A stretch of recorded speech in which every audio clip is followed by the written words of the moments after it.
This is another video by 358studios.com for all your high-quality digital media. Hey, welcome back. This is part 2 of a 2-part series on how to replace your hard drive when it crashes and burns on your MacBook Pro.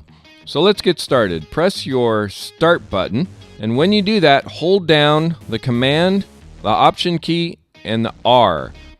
Hold those down until you see the Internet Recovery screen come up.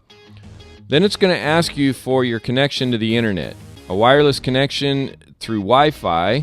You're going to have to pick which one that is. Probably the one that you have set up at your house.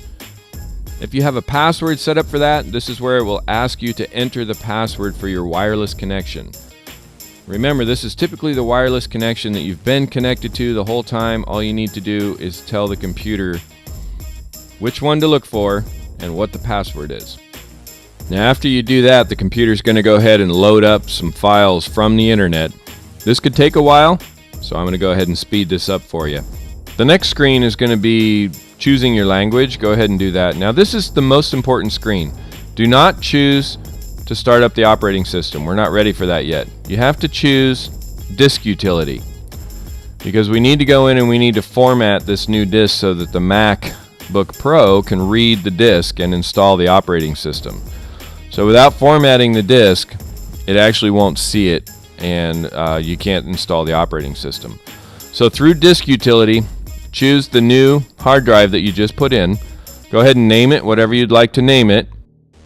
You'll get some dialog boxes that warn you against formatting. Those are perfectly fine. This is a brand new drive. There's no data on it.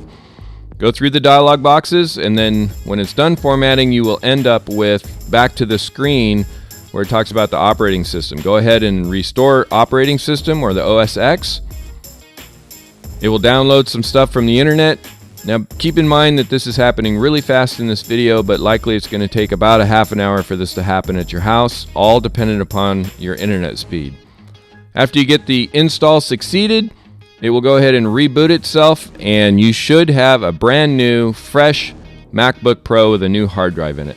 And hey, if you have any doubt that this is working correctly, let me just tell you that I'm doing this whole video on the MacBook Pro that you're seeing in the video itself. I hope you found this video helpful. As always, please subscribe to our channel or like and share this video to anybody that you think this may be helpful for. Thanks again, and have a great day.